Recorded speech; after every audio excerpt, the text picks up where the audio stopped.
अध्याय 7। Albus Dumbledore की वसीयत। वह भोर की ठंडी नीली रोशनी में एक पहाड़ी सड़क पर जा रहा था। बहुत नीचे एक छोटे कस्बे की छाया धुंध में लिपटी हुई थी। उसे जिस आदमी की तलाश थी, क्या वो इसी कस्बे में रहता होगा? उसे उस आदमी की इतनी बुरी तरह ज़रूरत थी कि वह किसी और चीज़ के बारे में सोच भी नहीं सकता था।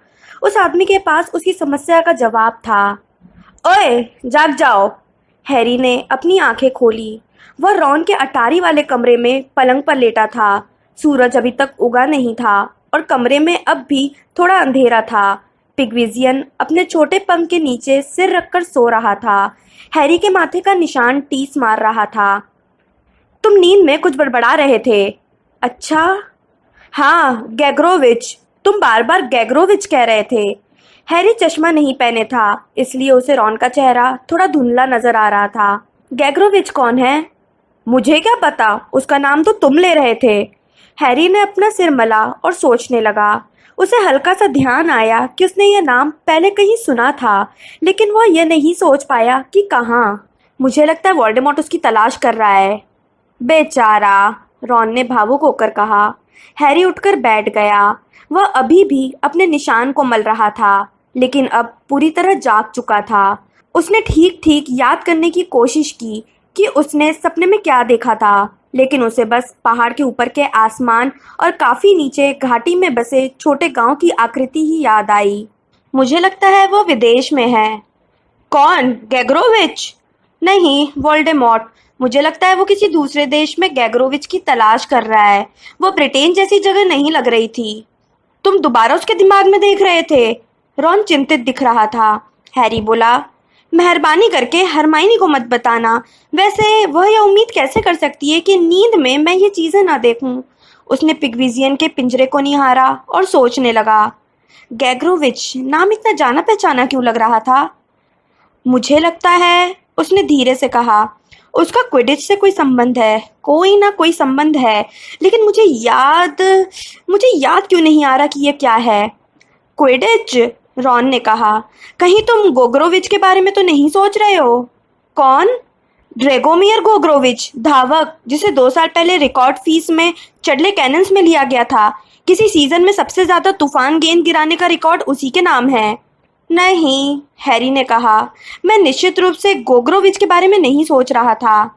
मैं भी ऐसी ही कोशिश करता हूँ, रॉन ने कहा। खैर, हैप्पी बर्थडे हैरी। अरे, मैं तो भूल ही गया था, मैं 17 साल का हो गया। हैरी ने अपने पलंग के पास रखी छड़ी उठाई, उसे डेस्क की ओर ताना जहां उसने अपना चश्मा उतारा था, और बोला, आगमनो चश्मा। हालांकि चश्मा सिर्फ 1 फुट दूर था, लेकिन चश्मे को अपनी तरफ उड़कर आते देखने में उसे बहुत संतोष मिला, जब तक कि यह उसकी आंख से नहीं टकरा गया। बहुत अच्छे, रॉन मुस्कुराया। स्थिति सूचक सम्मोहन हटने के जश्न में हैरी रॉन के सामान को पूरे कमरे में उड़ाता रहा। इससे पिग्विजियन जाग गया और रोमांचित होकर पिंजरे में पंख फड़फड़ाने लगा। हैरी ने जादू से अपने जूते के लेस भी बांधने की कोशिश की। इससे लगे गठान को हाथ से खोलने में कई मिनट लग गए, और सिर्फ मजे के लिए रॉन के चडले कैनन्स के पोस्टरों के नारंगी दुशालों को चमकीले नीले दुशालों में बदल दिया। वह जब मैं जिप हाथ से लगाता, रॉन ने हंसते हुए हैरी से कहा, जब हैरी जिप की जांच करने के लिए उधर देखने लगा। यह रहा तुम्हारा तोहफा, इसे यहीं खोलकर देख लो, मम्मी को नहीं दिखना चाहिए। पुस्तक? हैरी ने आयताकार पर्सल लेते हुए कहा। परंपरा से हटकर है ना? यह कोई ऐसी वैसी पुस्तक नहीं है, रॉन बोला। यह तो अनमोल है, जादूगरनियों को मोहित करने के 12 अचूक तरीके। इसमें वह सब जानकारी दी गई है जो हमें लड़कियों के बारे में पता होनी चाहिए। अगर यह पिछले साल मेरे पास होती तो मैं जान जाता कि लेवेंडर से पीछा कैसे छुड़ाना है, और मैं यह भी जान जाता कि हरमाइनी के साथ कैसे। खैर, फ्रेड और जॉर्ज ने मुझे पुस्तक दी थी। मैंने इससे बहुत कुछ सीखा है। तुम तो हैरान रह जाओगे, इसमें सिर्फ जादू की तरकीबें नहीं हैं। किचन में पहुंचकर उन्होंने देखा कि टेबल पर तोहफों का ढेर रखा था। बिल और मिस्टर डेलाकॉर अपना नाश्ता खत्म कर रहे थे, जबकि मिसेस वीजली कढ़ाई के पास खड़ी होकर उनसे बात कर रही थी। हैरी, आर्थर क्या कर गए हैं कि मैं उनकी तरफ से तुम्हें 17वें जन्मदिन की शुभकामनाएं दे दूं? मिसेस वीजली ने उसकी ओर मुस्कुराकर देखते हुए कहा। उन्हें जल्दी ऑफिस जाना पड़ा। लेकिन वे डिनर के वक्त तक लौट आएंगे। सबसे ऊपर वाला तोहफा हमारा ही है। हैरी बैठ गया और उसने वह चौकोर पार्सल उठा लिया जिसकी तरफ मिसेस वीजली ने इशारा किया था। भीतर एक घड़ी थी। यह वैसी ही थी जैसी मिस्टर और मिसेस वीजली ने रॉन को उसके 17वें जन्मदिन पर दी थी। यह सुनहरी घड़ी में कांटों के बजाय सितारे गोलाई में घूम रहे थे। जादूगर के बालिग होने पर उसे घड़ी देने का रिवाज है, मिसेस वीजली ने कहा और कुकर के पास से उसे चिंता से देखा। मुझे अफसोस है कि यह रॉन जैसी नई नहीं है। दरअसल ये मेरे भाई फैबियन की है और वह अपने सामान की ठीक से देखभाल नहीं करता था। पीछे की तरफ कुछ निशान हैं, लेकिन उनकी बाकी बात अधूरी रह गई। हैरी ने उठकर उन्हें गले लगा लिया। हैरी ने उस आलिंगन में बहुत सी अनकही बातें भरने की कोशिश की और शायद मिसेस वीजली समझ भी गईं, क्योंकि उसे छोड़ते समय उन्होंने उसका गाल थोड़े अटपटे ढंग से थपथपाया। फिर उन्होंने अपनी छड़ी थोड़ी लापरवाही से हिलाई, जिससे आधा बेकन कढ़ाई से उछलकर फर्श पर गिर गया। हैप्पी बर्थडे हैरी, हरमाइनी ने जल्दी से किचन में आते हुए और तोहफों के ढेर के ऊपर अपना तोहफा रखते हुए कहा। कुछ खास नहीं है, लेकिन मुझे उम्मीद है कि तुम्हें पसंद आएगा। तुमने उसे क्या दिया? उसने रॉन से पूछा, लेकिन रॉन ने उसकी बात न सुनने का नाटक किया। चलो हरमाइनी का तोहफा खोल कर देखो, रॉन बोला। हरमाइनी ने उसे नया मुखबिर यंत्र दिया था। बिल और फ्लर ने जादुई रेजर दिया था। ओह हाँ, इससे तुम्हारी दाढ़ी बिल्कुल चिकनी हो जाएगी, मिस्टर डेलाकॉर ने उसे आश्वस्त किया। लेकिन तुम्हें इसे बिल्कुल स्पष्टता से बताना होगा कि तुम क्या चाहते हो, वरना तुम्हारे शरीर पर बहुत कम बाल बचेंगे और तुम्हें परेशानी भी हो सकती है। डेलाकॉर दंपत्ति ने चॉकलेट दी थी और फ्रेड तथा जॉर्ज ने अपनी दुकान के नवीनतम सामानों से भरा एक बड़ा बॉक्स दिया था। हैरी, रॉन और हरमाइनी टेबल पर नहीं रुके, क्योंकि मैडम डेलाकॉर, फ्लर और गैब्रियल के आ जाने से किचन बहुत भर गया था। मैं यह सामान भी पैक कर देती हूँ, हरमाइनी ने उत्साह से कहा और हैरी के तोहफे उसके हाथों से ले लिए जब वे तीनों ऊपर की मंजिल की ओर जा रहे थे। मेरा काम लगभग पूरा हो गया है रॉन, अब मैं बस तुम्हारे पेंटो के धुलकर आने का इंतजार कर रही हूँ। पहली मंजिल के एक दरवाजे के खुलने के कारण रॉन जवाब नहीं दे पाया। हैरी, क्या तुम 1 मिनट के लिए अंदर आओगे? यह जिनी थी। रॉन अचानक रुक गया, लेकिन हरमाइनी ने उसकी कोहनी पकड़ी और उसे खींचती हुई सीढ़ियों से ऊपर ले गई। थोड़ा घबराया हुआ हैरी जिनी के पीछे पीछे उसके कमरे में पहुंच गया। वह पहले कभी यहाँ नहीं आया था। कमरा छोटा लेकिन बहुत साफ था। एक दीवार पर वियर्ड सिस्टर के बैंड का बड़ा पोस्टर लगा था और दूसरी दीवार पर हॉली हॉट हार्पिज नामक जादूगरनियों की क्विडिच टीम की कप्तान ग्वेनॉक जोन्स की तस्वीर थी। खुली खिड़की के सामने एक डेस्क रखी थी जहाँ से बगीचा दिखता था। इसी बगीचे में हैरी और जिनी कभी रॉन तथा हरमाइनी के साथ दो दो की टीम बनाकर क्विडिच खेलते थे। अब बगीचे में मोती जैसा सफेद बड़ा तंबू लग गया था और तंबू के सबसे ऊपर सुनहरा झंडा जिनी की खिड़की जितनी ऊंचाई पर था। जिनी ने हैरी के चेहरे की तरफ देखा और गहरी सांस लेकर बोली, 17वें जन्मदिन की शुभकामनाएं। ओह धन्यवाद। वो उसकी तरफ एकटक देख रही थी। बहरहाल हैरी उससे नजरें नहीं मिला पाया। यह चौंधियाती रोशनी की तरफ देखने जैसा था। अच्छा नज़ारा दिखता है, हैरी ने खिड़की की तरफ इशारा करते हुए कमजोरी से कहा। जिनी ने इस बात को नज़रअंदाज कर दिया और वह उसे दोष नहीं दे सकता था। जिनी ने कहा, मैं यह नहीं सोच पाई कि तुम्हें क्या दूं। तुम्हें मुझे कुछ देने की ज़रूरत भी नहीं है। उसने इसे भी नज़रअंदाज कर दिया। मैं नहीं जानती थी कि क्या उपयोगी होगा। कोई ज़्यादा बड़ी चीज़ तो दे नहीं सकती थी क्योंकि तुम उसे साथ नहीं ले जा पाते। हैरी ने उस पर एक नज़र डाली। उसकी आंखों में आंसू नहीं थे। यह जिनी के बारे में बहुत अच्छी चीज़ थी। वह बहुत कम रोती थी। हैरी ने कई बार सोचा था कि शायद 6 भाइयों के होने से वह मजबूत हो गई होगी। जिनी एक कदम बढ़ाकर उसके करीब आई। फिर मैंने सोचा कि मैं तुम्हें ऐसा कुछ दूं जिसे तुम मुझे याद रख सको अगर तुम अपने काम के सिलसिले में किसी मोहिनी से मिलो। ईमानदारी से कहा जाए तो उस काम के दौरान डेटिंग की संभावनाएं बहुत कम हैं। मेरे मन में भी यही सुखद विचार है, जिनी फुसफुसाई और फिर वह उसे इस तरह चूमने लगी जिस तरह उसने पहले कभी नहीं चूमा था। हैरी भी उसे चूमने लगा और सब कुछ भूल गया। यह सुखद विस्मृति फायर विस्की से भी ज्यादा मदहोश करने वाली थी। जिनी ही दुनिया की इकलौती सच्चाई थी। उसका एहसास उसकी पीठ पर एक हाथ और दूसरा उसके लंबे खुशबूदार बालों में। तभी दरवाजा भड़ाम से खुला और वे कूदकर अलग हो गए। ओह, रॉन ने चुभते हुए स्वर में कहा। सॉरी। रॉन, हरमाइनी उसके ठीक पीछे आई। उसकी सांस थोड़ी फूल रही थी। तनाव भरी खामोशी छाई रही।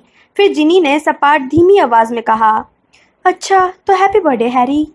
रॉन के कान लाल थे और हरमाइनी घबराई हुई दिख रही थी।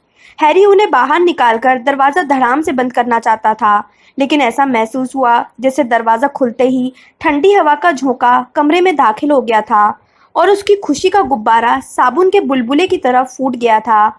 जिनी के साथ उसके संबंध खत्म होने के सभी कारण, उससे दूर रहने के सभी कारण रॉन के साथ साथ कमरे में दाखिल हो गए थे और सुखद विस्मृति जा चुकी थी। उसने जिनी की तरफ देखा। वह कुछ कहना चाहता था, हालांकि उसे पता नहीं था कि क्या कहे। बहरहाल जिनी ने उसकी तरफ पीठ कर ली थी। उसने सोचा शायद जिनी अब आंसुओं में डूबी होगी। वह उसे तसल्ली देने के लिए रॉन के सामने कुछ नहीं कह सकता था। बाद में मिलते हैं, हैरी ने कहा और बाकी दोनों के पीछे पीछे बेडरूम से बाहर निकल गया। रॉन सीढ़ियां उतरने लगा और भीड़ भरे किचन से होता हुआ अहाते में पहुंच गया। हैरी भी उसके साथ कदम से कदम मिलाकर तेजी से चलता रहा और हरमाइनी घबराई हुई सी उनके पीछे चलती रही। ताजी कटी लॉन के वीराने में पहुंचकर रॉन हैरी की तरफ मुड़ा। तुमने तो उसे छोड़ दिया था, फिर अब उसके साथ गड़बड़ क्यों कर रहे हो? मैं कोई गड़बड़ नहीं कर रहा हूँ, हैरी ने कहा जब हरमाइनी उनके करीब आई। रॉन, हरमाइनी ने कुछ कहना चाहा, लेकिन रॉन ने एक हाथ उठाकर उसे खामोश कर दिया। तुम्हारे संबंध खत्म कर लेने से उसका दिल सचमुच टूट गया था। मेरा भी, तुम जानते ही हो मैंने इसे क्यों खत्म किया था। मैं ऐसा करना नहीं चाहता था। हाँ, लेकिन अब तुम उसे चूम रहे हो, इससे उसकी उम्मीदें फिर बढ़ जाएंगी। वह मूर्ख नहीं है, वह जानती है कि ऐसा नहीं हो सकता। उसे यह उम्मीद नहीं है कि अंत में हमारी शादी हो जाएगी या... यह बात कहते समय हैरी के दिमाग में जिनी की स्पष्ट तस्वीर आई, जिसमें वह दुल्हन वाली सफेद पोशाक पहनकर एक लंबे, बिना चेहरे वाले और अप्रिय अजनबी से शादी कर रही थी। पल भर को उभरी इस तस्वीर से उसका दिल छलनी हो गया। जिनी का भविष्य आज़ाद और खुला था, जबकि हैरी उसे भविष्य में वोल्डेमॉर्ट के सिवाय कुछ नहीं दिख रहा था। अगर तुम मौका मिलते ही उसे गले लगाने लगोगे, यह दोबारा नहीं होगा, हैरी ने रूखेपन से कहा। आसमान में एक भी बादल नहीं था, लेकिन हैरी को महसूस हुआ जैसे सूरज ढल गया हो। ठीक है, रॉन आधा चिड़चिड़ा आधा झेपा दिखने लगा। पल भर के लिए पैरों पर आगे पीछे झूलकर वह बोला, अच्छा तो फिर ठीक है। हाँ। जिनी ने बाकी दिन हैरी से अकेले में मिलने की कोई इच्छा जाहिर नहीं की। न ही किसी भाव या मुद्रा से उसने दिखाया कि उसने अपने कमरे में हैरी से विनम्रतापूर्ण बातचीत के अलावा कुछ किया था। बहरहाल चार्ली के आने से हैरी को राहत मिली। इससे एक सुखद व्यवधान पैदा हो गया, क्योंकि मिसेस वीजली ने चार्ली को एक कुर्सी पर जबरन बिठाया और अपनी छड़ी खतरनाक तरीके से लहराकर यह घोषणा की कि अब उसके बाल सही तरीके से कटने वाले हैं। हैरी के बर्थडे डिनर से रॉन के घर का किचन ढहने की कगार पर पहुंच जाता। वह भी तब जब चार्ली, ल्यूपिन, टोंग्स और हैग्रिड नहीं आए थे। इसलिए बगीचे में कई टेबलें जोड़कर लगा दी गईं। फ्रेड और जॉर्ज ने कई बैगनी लालटेनों पर जादू कर दिया था और उन सभी में 17 का अंक रोशनी कर रहा था। उन्होंने इन लालटेनों को अतिथियों के बैठने की जगह के ऊपर बीच हवा में लटका दिया था। मिसेस वीजली की देखभाल के बाद जॉर्ज का घाव अब बिल्कुल साफ हो चुका था, मगर हैरी को अभी भी उसके सिर के बगल में स्याह छेद देखने की आदत नहीं पड़ी थी। हालांकि जुड़वा भाई इसके बारे में अक्सर मजाक करते थे। हरमाइनी ने अपनी छड़ी की नोक से बैगनी और सुनहरी झंडियां बनाकर कलात्मक रूप से पेड़ों और झाड़ियों पर लपेट दी। बहुत बढ़िया, रॉन ने कहा जब हरमाइनी ने अपनी छड़ी को आखिरी बार लहराकर क्रैब एप्पल के पेड़ की पत्तियों को सुनहरा किया। तुम तो सचमुच कमाल का सजाती हो। धन्यवाद रॉन, हरमाइनी ने कहा। वह खुश और थोड़ी दुविधा में दिख रही थी। हैरी मुस्कुराकर उनसे दूर मुड़ गया। उसने सोचा कि जब वह जादूगरनियों को मोहित करने के 12 अचूक तरीके पुस्तक पढ़ेगा तो वहां उसे प्रशंसा पर एक अध्याय मिलेगा। वह जिनी की तरफ देखकर मुस्कुराया, लेकिन तभी उसे रॉन से किया वादा याद आ गया और वह जल्दी से मिस्टर डेलाकॉर से बातचीत करने लग गया। रास्ते से हट जाओ, रास्ते से हट जाओ, मिसेस वीजली ने कहा। वे अपने सामने एक विशाल बीच बॉल के आकार की सुनहरी गेंद जैसी चीज लेकर आ रही थी। कुछ सेकंड बाद हैरी को एहसास हुआ कि यह उसका बर्थडे केक था। मिसेस वीजली उसे ऊबड़ खाबड़ जमीन पर लाने का जोखिम लेने के बजाय अपनी छड़ी से हवा में उठाकर ला रही थी। जब केक आखिरकार टेबल के बीच में रख दिया गया तो हैरी बोला, यह तो बहुत ही बढ़िया दिख रहा है मिसेस वीजली। ओह, कुछ नहीं है बेटे, उन्होंने प्यार से कहा। उनके कंधों के पीछे से रॉन ने अंगूठा उठाकर हैरी को दिखाया और बगैर शब्द बोले खामोशी से होठ हिलाकर कहा, बहुत बढ़िया। 7 बजे तक सारे मेहमान आ चुके थे। गली के मोड़ पर उनका इंतजार कर रहे फ्रेड और जॉर्ज उन्हें घर ला चुके थे। हैग्रिड ने इस मौके पर अपना सबसे अच्छा और बालों वाला भयंकर भूरा सूट पहना था। हैरी से हाथ मिलाते समय ल्यूपिन मुस्कुराए, लेकिन हैरी को वे थोड़े नाखुश लगे। यह बहुत अजीब था। टोंक्स तो बेहद खुश लग रही थी। हैप्पी बर्थडे हैरी, टोंक्स ने कहा और उसे कसकर गले लगा लिया। 17 साल के हो गए, हैग्रिड ने कहा जब उसने फ्रेड से बाल्टी के आकार का शराब का ग्लास लिया। हैरी, 6 साल पहले आज ही के दिन हमारी पहली मुलाकात हुई थी, तुम्हें याद है? थोड़ा थोड़ा, हैरी ने मुस्कुराते हुए कहा। तुमने सामने वाला दरवाजा तोड़ दिया था, डडली में सुअर की पूंछ उगा दी थी और मुझे बताया था कि मैं जादूगर हूँ। हमें पूरी बात याद नहीं है कि क्या क्या हुआ था, हैग्रिड ने कहा। ठीक हो रॉन, हरमाइनी? हम अच्छे हैं, हरमाइनी ने कहा। तुम कैसे हो? ओह, बुरे नहीं है, बस व्यस्त है। हमें कुछ नवजात यूनिकॉर्न मिल गए हैं। तुम लोग जब हॉगवर्ट्स आओगे तो दिखाएंगे। हैरी ने रॉन और हरमाइनी से निगाहें नहीं मिलाई जब हैग्रिड ने अपनी जेब टटोली।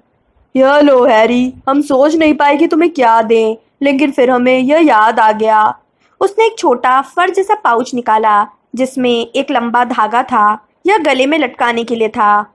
मोक्सकिन का है, इसमें कुछ भी छिपा दो, मालिक के सिवाय कोई और इसे बाहर नहीं निकाल सकता। यह दुर्लभ होते हैं। हैग्रिड, धन्यवाद। कोई बात नहीं, हैग्रिड ने कूड़ेदान के ढक्कन जितना बड़ा हाथ लहराते हुए कहा। अरे, चार्ली भी आ गया, हमें हमेशा से पसंद है। सुनो चार्ली। चार्ली थोड़े अफसोस के साथ अपने बहुत छोटे बालों पर हाथ फेरता हुआ पास आया। वह रॉन से नाटा और तगड़ा था। उसकी मांसपेशियों भरी बाहों पर जलने के और घाव के निशान थे। हाय हैग्रिड, क्या चल रहा है? काफी समय से तुम्हें चिट्ठी लिखना चाहते थे। नॉर्बर्ट कैसा है? नॉर्बर्ट? चार्ली हंसा। नॉर्वे का ड्रैगन, अब हम उसे नॉर्बर्टा कहते हैं। क्या नॉर्बर्ट मादा है? ओह हाँ, चार्ली ने कहा। तुम्हें कैसे पता चला? हरमाइनी ने पूछा। वे ज्यादा दुष्ट होती हैं, चार्ली ने कहा। उसने अपने कंधे के ऊपर से देखा और उसकी आवाज़ डूब गई। काश डैडी जल्दी से आ जाए, मम्मी बेचैन हो रही हैं। उन सभी ने मिसेस वीजली की तरफ देखा। वे मैडम डेलाकॉर से बातचीत करते समय बार बार गेट की तरफ देखे जा रही थी। मुझे लगता है हमें आर्थर के बिना ही शुरू कर देना चाहिए, उन्होंने 1-2 पल बाद कहा। लगता है वे कहीं अटक गए हैं। ओह, सभी ने इसे एक साथ देखा।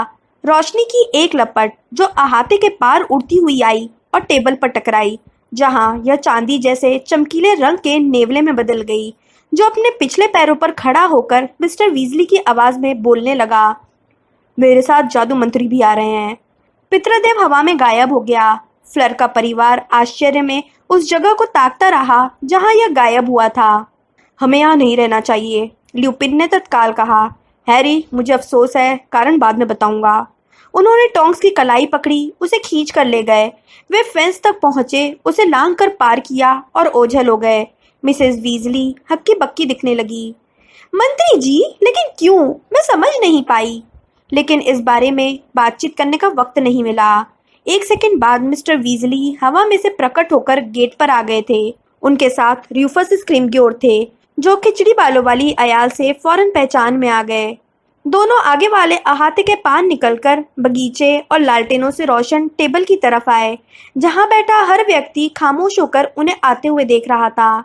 जब स्क्रीमग्योर लालटेन की रोशनी के दायरे में आए तो हैरी ने देखा कि वे पिछली बार से ज्यादा बूढ़े दिख रहे थे। इसके अलावा वे ज्यादा दुबले और गंभीर भी लग रहे थे। बाधा डालने के लिए अफसोस है, स्क्रीमग्योर ने कहा, जब वे टेबल के सामने लंगड़ाते हुए रुक गए। खास तौर पर जब मैं देख सकता हूँ कि मैंने एक पार्टी के बीच में खलल डाला है। उनकी नजरें पल भर के लिए सुनहरी गेंद के आकार के केक पर ठहरी। जन्मदिन की बहुत बहुत शुभकामनाएं। धन्यवाद, हैरी ने कहा। मैं तुम्हारे साथ अकेले में कुछ बातचीत करना चाहता हूँ, स्क्रीमग्योर ने आगे कहा। मिस्टर रोनाल्ड विजली और मिस हरमाइनी ग्रेंजर के साथ भी। हमसे? रॉन ने हैरानी भरी आवाज में कहा। हमसे क्यों? मैं तुम्हें अकेले में बताऊंगा, स्क्रिमग्योर ने कहा। क्या ऐसी कोई जगह है? उन्होंने मिस्टर वीजली से पूछा। हाँ बिल्कुल है, मिस्टर वीजली ने कहा, जो घबराए हुए दिख रहे थे। सिटिंग रूम है, आप उसका इस्तेमाल क्यों नहीं करते? तुम रास्ता दिखाओ, स्क्रिमग्योर ने रॉन से कहा। आर्थर, तुम्हें साथ चलने की कोई ज़रूरत नहीं है। हैरी ने देखा कि जब वह, रॉन और हरमाइनी उठकर खड़े हुए तो मिस्टर और मिसेस वीजली चिंता भरी निगाहों से एक दूसरे को देखने लगे थे। जब वे खामोशी में घर के अंदर जाने लगे तो हैरी जानता था कि बाकी दोनों के दिमाग में भी उसी जैसा विचार आ रहे होंगे। स्क्रिमग्योर को जाने कैसे पता चल गया होगा कि वे तीनों हॉगवर्ट्स छोड़ने वाले हैं। जब वे लोग अस्त व्यस्त किचन से होते हुए सिटिंग रूम में पहुंचे तो स्क्रिमग्योर कुछ नहीं बोले। हालांकि बगीचा शाम की हल्की सुनहरी रोशनी से भरा था, लेकिन अंदर अंधेरा था। दाखिल होते समय हैरी ने अपनी छड़ी लालटेनों की तरफ लहराई। उनके जलने से अस्त व्यस्त लेकिन आरामदेह कमरे में रोशनी हो गई। स्क्रिमग्योर उस धसी हुई कुर्सी पर बैठ गए जिस पर आमतौर पर मिस्टर वीजली बैठते थे। हैरी, रॉन और हरमाइनी सोफे पर ठस कर पास पास बैठ गए। सभी के बैठने के बाद स्क्रिमग्योर ने बोलना शुरू किया। मैं तुम तीनों से कुछ सवाल पूछना चाहता हूँ। अब मुझे लगता है अच्छा यही रहेगा कि मैं तुम सभी से एक एक करके अकेले में पूछूं। अगर तुम दोनों, उन्होंने हैरी और हरमाइनी की तरफ इशारा किया, ऊपर की मंजिल पर इंतजार करो तो मैं रॉन से शुरू करता हूँ। हम लोग कहीं नहीं जा रहे हैं, हैरी ने कहा, जबकि हरमाइनी ने अपना सिर तेजी से हिलाया। आप हमसे या तो एक साथ बात करें वरना न करें। स्क्रिमग्योर ने हैरी पर ठंडी तौलती हुई निगाह डाली। हैरी को लगा मंत्री जी सोच रहे होंगे कि क्या इतनी जल्दी दुश्मनी का मोर्चा खोलना ठीक रहेगा। तो फिर ठीक है, एक साथ ही कर लेते हैं, उन्होंने कंधे उचकाते हुए कहा और फिर अपना गला साफ किया। मुझे यकीन है तुम यह जानते होगे कि मैं यहाँ पर एल्बस डम्बलडोर की वसीयत के कारण आया हूँ। हैरी, रॉन और हरमाइनी एक दूसरे की तरफ देखने लगे। जाहिर है तुम लोग ये सुनकर हैरान हो, तो तुम लोगों को पता नहीं था कि डम्बलडोर तुम्हारे लिए कुछ छोड़ कर गए हैं? हम सभी के लिए, रॉन ने कहा। मेरे और हरमाइनी के लिए भी? हाँ, तुम सभी के लिए। लेकिन हैरी बीच में बोल पड़ा। डम्बलडोर की मौत को 1 महीना हो चुका है। अगर उन्होंने हमारे लिए कोई चीज छोड़ी थी तो उसे हम तक पहुंचाने में इतना वक्त क्यों लग गया? क्या यह स्पष्ट नहीं है? स्क्रिमग्योर के जवाब देने से पहले ही हरमाइनी बोल पड़ी। डम्बलडोर हमारे लिए जो भी चीज छोड़कर गए थे या उसकी जांच करना चाहते थे, आपको ऐसा करने का कोई हक नहीं था, उसने हल्की सी कांपती हुई आवाज में कहा। मुझे पूरा हक था, स्क्रिमग्योर ने उसकी आपत्ति को हवा में उड़ाते हुए कहा। वैधानिक जब्ती कानून के तहत मंत्रालय के पास यह शक्ति है कि यह वसीयत की सामग्री को जब्त कर सकता है। यह कानून इसलिए बनाया गया था ताकि जादूगर वसीयत में शैतानी चीजें ना छोड़ें, हरमाइनी ने कहा। और जब्त करने से पहले मंत्रालय के पास इस बात का पर्याप्त सबूत होना चाहिए कि मरने वाले की संपत्ति गैर कानूनी है।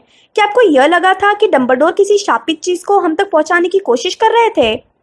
मिस ग्रेंजर, क्या तुम जादुई कानून में करियर बनाने वाली हो? स्क्रिमग्योर ने पूछा। नहीं, हरमाइनी ने कहा, मैं दुनिया में कोई भला काम करना चाहती हूँ।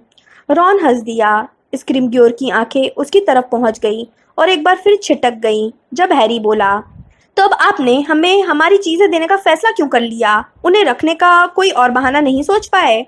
नहीं, ऐसा तो इसलिए है क्योंकि 31 दिन हो चुके हैं, हरमाइनी तत्काल बोल उठी। वे इससे ज्यादा समय तक चीजों को नहीं रख सकते जब तक कि वे उन्हें खतरनाक साबित न कर सके, सही है ना? स्क्रिमग्योर ने हरमाइनी को नजरअंदाज करते हुए रॉन से पूछा। रोनाल्ड, क्या तुम्हें लगता है कि तुम डम्बलडोर के करीब थे? रॉन हैरान था। मैं नहीं, सचमुच नहीं, हमेशा हैरी ही। रॉन ने घूमकर हैरी और हरमाइनी की तरफ देखा। हरमाइनी उसकी तरफ चुप रहो वाली नज़र से देख रही थी, लेकिन तब तक नुकसान हो चुका था। स्क्रिमग्योर को देखकर लग रहा था जैसे उन्हें ठीक वही सुनने को मिला था जिसकी उन्हें उम्मीद थी। वे रॉन की जवाब पर शिकारी पक्षी की तरह झपटे। अगर तुम डम्बलडोर के बहुत करीब नहीं थे तो फिर उन्होंने अपनी वसीयत में तुम्हारा नाम क्यों लिखा है? उन्होंने बहुत कम व्यक्तिगत सामान किसी के नाम छोड़ा है। वे अपनी ज़्यादातर चीज़ें, निजी लाइब्रेरी, जादुई यंत्र और अन्य व्यक्तिगत सामान हॉगवर्ट्स के नाम छोड़कर गए हैं। तुम्हें क्या लगता है तुम्हें क्यों चुना गया? मुझे नहीं पता, रॉन ने कहा।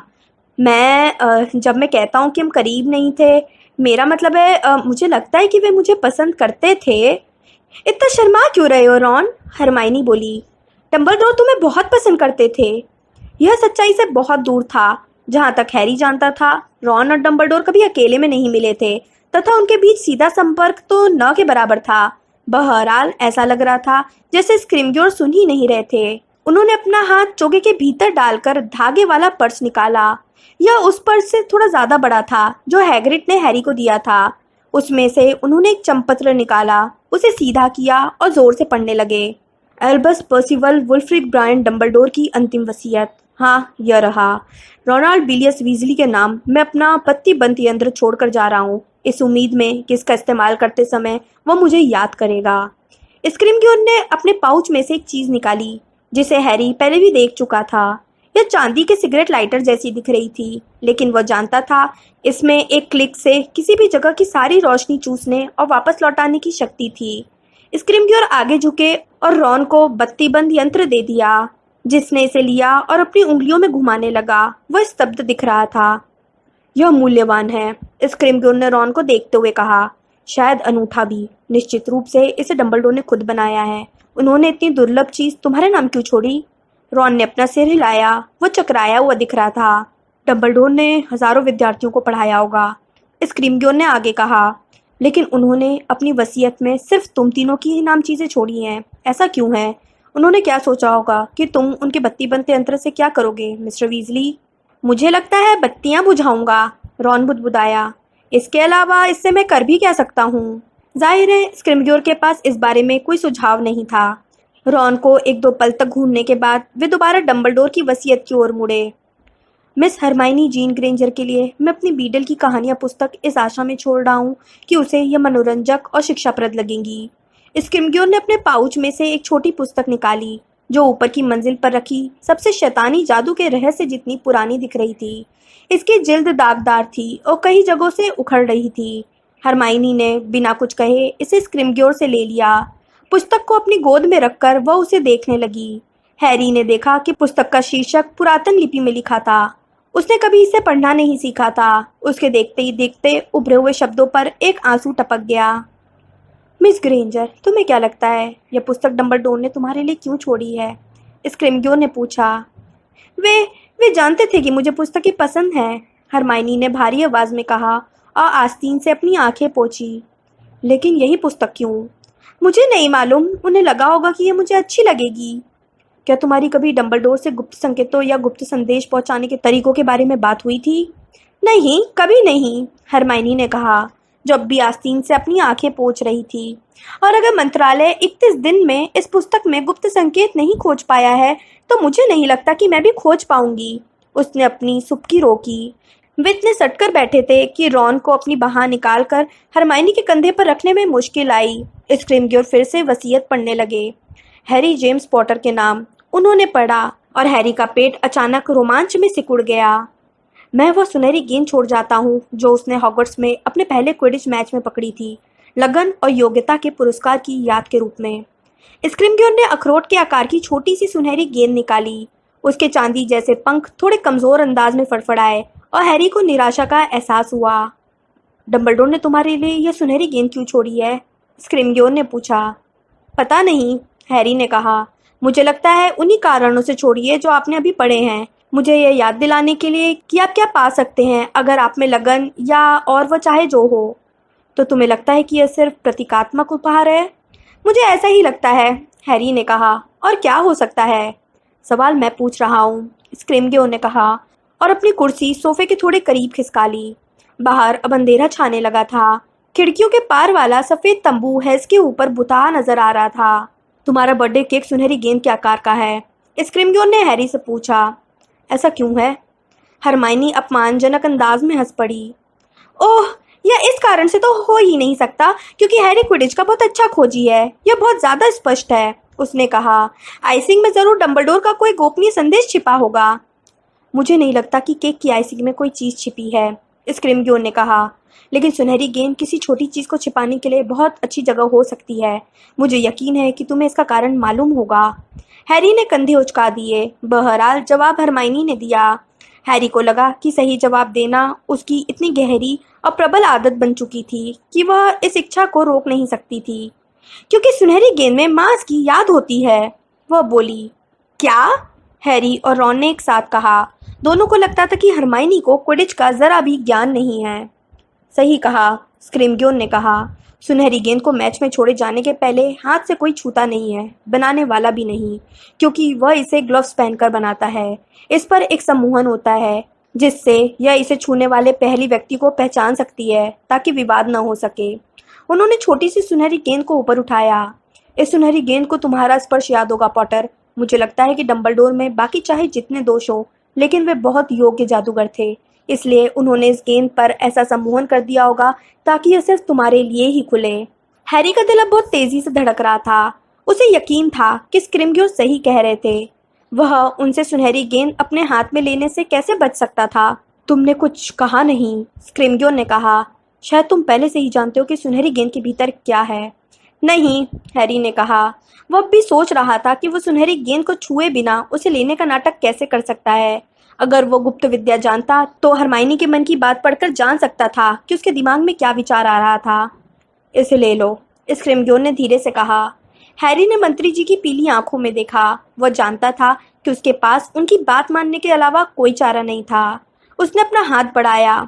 स्क्रिमग्योर ने आगे की तरफ झुककर सुनहरी गेंद सावधानी से हैरी की हथेली पर रख दी। कुछ नहीं हुआ। जब हैरी की उंगलियां सुनहरी गेंद पर कस गई तो उसके थके हुए पंख फड़फड़ाए और यह स्थिर हो गई। स्क्रिमग्योर, रॉन और हरमाइनी आंशिक रूप से छिपी हुई गेंद को उत्सुकता से लगातार निहारते रहे, जैसे उम्मीद कर रहे हों कि किसी तरह से इसका रूप बदल जाएगा। बहुत ही नाटकीय था, हैरी ने ठंडेपन से कहा। रॉन और हरमाइनी दोनों हंस पड़े। तो सिर्फ इतना ही था, है ना? हरमाइनी ने पूछा और सोफे से उठने की कोशिश की। नहीं, स्क्रिमग्योर ने कहा, जो अब थोड़े चिड़चिड़े दिख रहे थे। डंबलडोर ने तुम्हारे लिए एक और चीज छोड़ी है पॉटर। वह क्या? हैरी ने कहा और उसका रोमांच दोबारा जाग गया। स्क्रिमग्योर ने इस बार वसीयत में पढ़ने की जहमत नहीं उठाई। गौरव गरुड़द्वार की तलवार, उन्होंने कहा। हरमाइनी और रॉन दोनों तनकर बैठ गए। हैरी ने चारों तरफ माणिक जड़ी मूठ की तलाश की, लेकिन स्क्रिमग्योर ने चमड़े के पाउच में से तलवार नहीं निकाली। वैसे भी पाउच इतना छोटा दिख रहा था कि उसमें तलवार नहीं आ सकती थी। तो तलवार कहाँ है? हैरी ने संदेह से पूछा। स्क्रिमग्योर ने कहा, दुर्भाग्य से वह तलवार डंबलडोर की व्यक्तिगत संपत्ति नहीं थी, इसलिए वे उसे वसीयत के रूप में किसी भी व्यक्ति को नहीं दे सकते थे।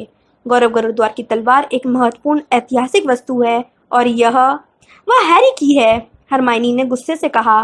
तलवार ने हैरी को चुना था, वो उसे ही मिली थी। वह बोलती टोपी के भीतर से हैरी के पास आई थी। विश्वसनीय ऐतिहासिक सूत्रों के अनुसार तलवार गरुड़द्वार हाउस के किसी भी काबिल व्यक्ति के सामने प्रकट हो सकती है, स्क्रिमग्योर ने कहा। इससे यह मिस्टर पॉटर की व्यक्तिगत संपत्ति नहीं बन जाती है, भले ही डंबलडोर ने कुछ भी फैसला किया हो। स्क्रिमग्योर ने अपने बुरी तरह दाढ़ी बनाए हुए गाल को खरोचा और हैरी को गौर से देखा। तुम्हें क्या लगता है, डंबलडोर मुझे तलवार क्यों देना चाहते थे? हैरी ने कहा, जो अब अपने संयम को कायम रखने के लिए जूझ रहा था। शायद उन्हें लगा होगा कि यह मेरी दीवार पर सुंदर लगेगी। यह मजाक नहीं है पॉटर, स्क्रिमग्योर गुर्राए। क्या ऐसा इसलिए था क्योंकि डंबलडोर को यकीन था कि सिर्फ गौरव गरुड़द्वार की तलवार ही नागशक्ति के वारिस को हरा सकती है? क्या वे तुम्हें तलवार इसलिए देना चाहते थे पॉटर क्योंकि बाकी बहुत से लोगों की तरह वे भी मानते हैं कि तुम जानते हो कौन को खत्म करना तुम्हारी तकदीर में लिखा है? दिलचस्प अंदाजा है, हैरी ने कहा। क्या किसी ने कभी वोल्डेमॉर्ट के सीने में तलवार उतारने की कोशिश की है? शायद मंत्रालय को बत्तीबंद यंत्रों को खोलने और अज़्काबान के कैदियों की सामूहिक फरारी को ढकने के बजाय अपने कुछ आदमी इस काम में लगा देने चाहिए। तो मंत्री जी, आप अपने ऑफिस में बंद होकर यह काम कर रहे थे, सुनहरी गेंद खोलने की कोशिश कर रहे थे। लोग मर रहे हैं, मैं भी मरते मरते बचा हूँ। वोल्डेमॉर्ट ने 3 काउंटियों तक मेरा पीछा किया है। उसने बावरिन एंड मूडी को मार डाला, लेकिन मंत्रालय ने इसके बारे में एक भी शब्द नहीं कहा, है ना? और इसके बाद भी आप हमसे सहयोग की उम्मीद कर रहे हैं? तुम बहुत आगे जा रहे हो, स्क्रिमग्योर चिल्लाते हुए खड़े हो गए। हैरी भी उछलकर खड़ा हो गया। स्क्रिमग्योर लंगड़ाते हुए हैरी की तरफ बढ़े और अपनी छड़ी की नोक उसके सीने में कसकर चुबा दी। इससे हैरी की टी शर्ट में जली हुई सिगरेट जैसा छेद हो गया। ओए, रॉन ने कहा, जिसने उछलकर अपनी छड़ी उठा ली। लेकिन हैरी ने कहा, नहीं, तुम इन्हें हमें गिरफ्तार करने का कोई बहाना मत देना। याद आ गया कि तुम स्कूल में नहीं हो, है ना? स्क्रिमग्योर ने हैरी के चेहरे पर सांस छोड़ते हुए कहा। याद आ गया कि मैं डंबलडोर नहीं हूँ और तुम्हारी अवज्ञा और उद्दंडता को माफ कर दूंगा। पॉटर, तुम अपने निशान को मुकुट की तरह शौक से पहने रहो, लेकिन मैं किसी 17 साल के लड़के के मुंह से यह नहीं सुनना चाहता कि मुझे अपना काम कैसे करना है। अब समय आ गया है कि तुम सम्मान करना सीख लो। अब समय आ गया है कि आप सम्मान लायक बनना सीख लें, हैरी ने कहा। फर्श कांपने लगा और भागते हुए कदमों की आवाज आई। फिर सिटिंग रूम का दरवाजा धड़ाम से खुला और मिस्टर और मिसेस वीजली भागते हुए अंदर आए।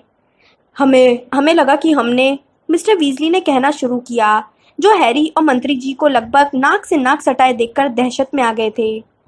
ऊंची आवाजें सुनी थी। मिसेस वीजली ने अपने पति की बात हाँफते हुए पूरी की। स्क्रीमग्योर हैरी से 2 कदम पीछे हटे और हैरी की टी शर्ट में हुए छेद को देखा। उन्हें अब अपने गुस्से पर अफसोस हो रहा था। कुछ नहीं हुआ था, वे गुर्राए। मुझे तुम्हारे नजरिए पर अफसोस है, उन्होंने कहा और हैरी के चेहरे को एक बार फिर देखा। शायद तुम सोच रहे हो कि मंत्रालय वह नहीं चाहता है जो डंबलडोर चाहते थे। हमें मिलकर काम करना चाहिए। मुझे आपके तरीके पसंद नहीं है मंत्री जी, हैरी ने कहा। याद है? उसने अपने दाहिनी मुट्ठी ऊपर करके स्क्रीमग्योर को वे निशान दिखाए जो इसके पीछे की तरफ अब भी सफेद चमक रहे थे। मुझे झूठ नहीं बोलना चाहिए। स्क्रीमग्योर के चेहरे का भाव सख्त हो गया। वे चुपचाप मुड़े और लंगड़ाते हुए कमरे से बाहर चले गए। मिसेस वीजली तेजी से उनके पीछे गई। हैरी ने मिसेस वीजली को पीछे वाले दरवाजे पर रुकते सुना। 1 मिनट बाद वे चिल्लाई, वे चले गए। वे क्या चाहते थे? मिस्टर वीजली ने हैरी, रॉन और हर्माइनी की तरफ देखते हुए पूछा। जब मिसेस वीजली तेजी से वापस उनके पास आई, हमें वह देने आए थे जो डंबलडोर हमारे लिए छोड़ गए थे, हैरी ने कहा। उन्होंने अभी अभी डंबलडोर की वसीयत सार्वजनिक की है। बाहर बगीचे में डिनर टेबलों पर सभी लोगों ने वे चीजें देखी जो स्क्रीमग्योर ने उन तीनों को दी थी। सभी ने बत्ती बंद यंत्र और बीडल की कहानियों पर आश्चर्य व्यक्त किया। सभी ने इस बात पर अफसोस जाहिर किया कि स्क्रीमग्योर ने तलवार नहीं दी, लेकिन उनमें से कोई भी यह नहीं समझ पाया कि डंबलडोर ने हैरी के नाम पुरानी सुनहरी गेंद क्यों छोड़ी थी। जब मिस्टर वीजली ने बत्ती बंद यंत्र की तीसरी चौथी बार जांच की तो मिसेस वीजली धीरे से बोली, हैरी बेटा, सभी लोग बहुत भूखे हैं। हम तुम्हारे बिना शुरू नहीं करना चाहते थे। मैं डिनर लगा दूं? उन सभी ने फटाफट खाया और फिर हैप्पी बर्थडे के जल्दी से गाए गए कोरस और केक को खाने के बाद पार्टी खत्म हो गई। हैग्रिड को अगले दिन शादी में आने का आमंत्रण भी मिला, लेकिन वह इतना भीमकाय था कि रॉन के मकान में नहीं सो सकता था, जहाँ पहले ही बहुत भीड़ थी। वह पड़ोस के मैदान में तंबू लगाने चला गया। ऊपर की मंजिल पर मिलो, हैरी ने हरमाइनी से फुसफुसाकर कहा, जब उन्होंने बगीचे को सामान्य स्थिति में लाने के लिए मिसेस वीजली की मदद की। जब सब सोने चले जाएं। अटारी वाले कमरे में रॉन ने अपने बत्ती बंद यंत्र की जांच की और हैरी ने हैग्रिड के मोकस्किन पर्स में सोना नहीं बल्कि वे चीजें भरी जिन्हें वह सबसे मूल्यवान मानता था। हालांकि उनमें से कुछ तो बेकार थी। हॉगवर्ट्स का नक्शा, सीरियस के जादू आने का टुकड़ा और आरएबी वाला लॉकेट। उसने डोरी को कसकर खींचा और पर्स गले में लटका लिया। इसके बाद वह सुनहरी गेंद को पकड़कर बैठ गया और इसके धीरे धीरे फड़फड़ाते हुए पंखों को देखता रहा। आखिरकार हरमाइनी ने दरवाजे पर धीमे से दस्तक दी और पंजों के बल चलकर अंदर आ गई। ध्वनि दमन, वह फुसफुसाई और उसने सीढ़ी की दिशा में अपनी छड़ी लहराई।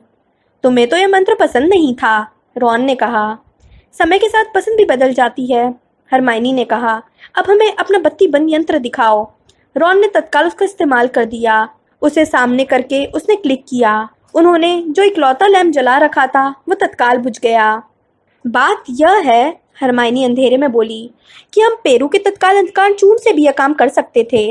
एक और क्लिक हुई। लैंप की रोशनी की गेंद उड़कर वापस छत पर पहुंच गई और एक बार फिर पहले जैसी रोशनी फेंकने लगी। फिर भी यह बहुत अच्छा है, रॉन ने थोड़े रक्षात्मक अंदाज में कहा, और उन्होंने कहा था कि डंबलडोर ने खुद इसका आविष्कार किया है। मैं जानती हूँ, लेकिन निश्चित रूप से उन्होंने तुम्हें अपनी वसीयत में यह इसलिए तो नहीं दिया होगा ताकि हमें बत्तियां बुझाने में मदद मिले। क्या वे जानते होंगे कि मंत्रालय उनकी वसीयत पर कब्जा कर लेगा और उनके द्वारा हमारे लिए छोड़ी हर चीज की जांच करेगा? हैरी ने पूछा। यकीनन, हरमाइनी ने कहा।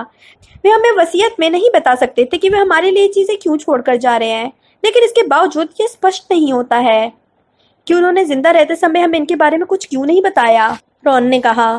बिल्कुल, हरमाइनी ने कहा, जो बीडल की कहानियां उलट पलट रही थी। अगर ये चीजें इतनी महत्वपूर्ण है कि मंत्रालय की नाक के नीचे से हम तक पहुंचाई जा रही हैं, तो उन्हें हमें यह तो बता देना चाहिए था कि क्यों, जब तक कि उन्होंने यह न सोच लिया हो कि इसका मतलब बहुत स्पष्ट है। तब तो उन्होंने गलत सोचा था, है ना? रॉन ने कहा। मैं हमेशा कहता था कि वे सरके हुए थे, महान जादूगर थे, लेकिन चटके हुए थे। हैरी के लिए एक पुरानी सुनहरी गेंद छोड़ना, वह किस लिए? मुझे जरा भी अंदाजा नहीं है, हरमाइनी ने कहा। हैरी, जब स्क्रीमग्योर ने तुम्हें वह गेंद दी थी तो मुझे लगा था कि कुछ न कुछ तो होगा। हाँ, देखो, हैरी ने कहा, उसकी नब्ज तेज चलने लगी थी जब उसने सुनहरी गेंद अपनी उंगलियों में उठाई। मैं स्क्रिमग्योर के सामने ज्यादा कोशिश नहीं करने वाला था, है ना? तुम्हारा क्या मतलब है? हरमाइनी ने पूछा। मैंने अपने सबसे पहले क्विडिच मैच में जो सुनहरी गेंद पकड़ी थी, हैरी ने कहा। क्या तुम्हें वो याद नहीं है? हरमाइनी दुविधा में दिखने लगी। बहरहाल रॉन ने थूक गटका। हैरी से सुनहरी गेंद तक इशारा किया जब तक कि उसकी आवाज लौट नहीं आई। तुमने उसे लगभग निगल लिया था। बिल्कुल, हैरी ने कहा और तेजी से धड़कते दिल के साथ उसने सुनहरी गेंद पर अपना मुंह लगाया। यह नहीं खुली। उसके भीतर कुंठा और कटु निराशा उमड़ने लगी। उसने सुनहरी गेंद नीचे कर ली, लेकिन तभी हरमाइनी चिल्लाई, कुछ लिखा है, उस पर कुछ लिखा है, जल्दी से देखो हैरी। हैरानी और रोमांच के कारण हैरी के हाथ से सुनहरी गेंद गिरते गिरते बची। हरमाइनी ने बिल्कुल सही कहा था। सुनहरी चिकनी सतह पर कुछ पल पहले कुछ नहीं था, लेकिन अब वहां पर 5 शब्द नजर आ रहे थे। ये पतली घुमावदार लिखाई में थे। हैरी जानता था कि यह डंबलडोर की लिखाई है। मैं अंत में खुलती हूँ। उसने इन शब्दों को पढ़ा और वे ओझल होने लगे। मैं अंत में खुलती हूँ, इसका क्या मतलब हो सकता है? हरमाइनी और रॉन ने अपने सिर हिलाए। उन्हें भी कुछ समझ में नहीं आ रहा था। मैं अंत में खुलती हूँ, अंत में, मैं अंत में खुलती हूँ। उन्होंने ये शब्द कई बार दोहराए, अलग अलग शब्दों पर जोर देकर दोहराए, लेकिन फिर भी वे उनका मतलब निकालने में कामयाब नहीं हो पाए। और तलवार, आखिर रॉन बोला, जब उन्होंने सुनहरी गेंद के शब्दों का मतलब खोजने की कोशिश छोड़ दी। वे हैरी को तलवार क्यों देना चाहते थे? और उन्होंने मुझे बताया क्यों नहीं? हैरी ने धीरे से कहा। यह वहाँ हमेशा मौजूद थी। पिछले साल हमारी बातचीत के दौरान यह उनके ऑफिस की दीवार पर टंगी रहती थी। अगर वे मुझे तलवार देना ही चाहते थे तो तभी क्यों नहीं दे दी? उसने महसूस किया जैसे उसके सामने परीक्षा का कोई सवाल हो जिसका जवाब उसे मालूम होना चाहिए था, लेकिन उसका दिमाग धीमा चल रहा था और कोई प्रतिक्रिया नहीं कर रहा था। क्या कोई ऐसी चीज थी जो पिछले साल डंबलडोर के साथ हुई लंबी चर्चाओं में छूट गई थी? क्या उसे इन सब का मतलब पता होना चाहिए था? क्या डंबलडोर की यह उम्मीद थी कि वह समझ लेगा?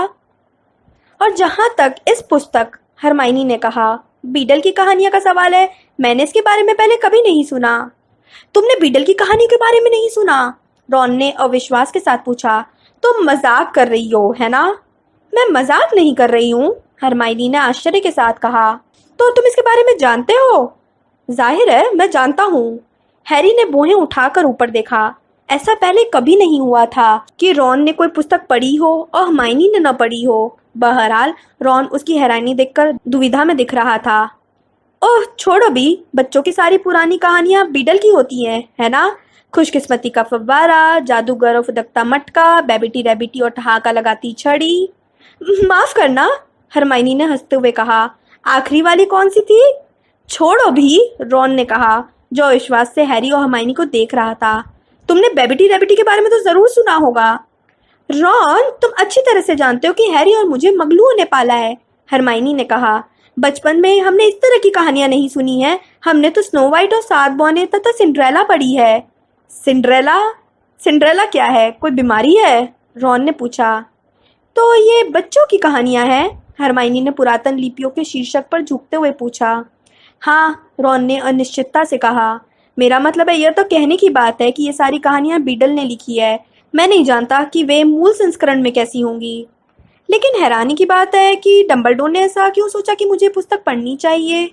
नीचे की मंजिल पर किसी के चरमराने की आवाज आई। शायद चार्ली होगा, जो मम्मी के सो जाने के बाद दबे पांव अपने बाल दोबारा उगाने जा रहा होगा, रॉन ने घबरा कर कहा। चाहे जो हो, हमें सो जाना चाहिए, हरमाइनी ने फुसफुसा कर कहा। कल देर तक सोना अच्छा नहीं रहेगा। बिल्कुल नहीं, रॉन ने सहमत होते हुए कहा। दूल्हे की माँ अगर 3 लोगों की नृशंस हत्या कर देगी तो पूरी शादी पर पानी फिर जाएगा। मैं बत्ती बुझाता हूँ। जब हरमाइनी कमरे से बाहर निकली तो रॉन ने एक बार फिर बत्ती बंद यंत्र को क्लिक कर दिया।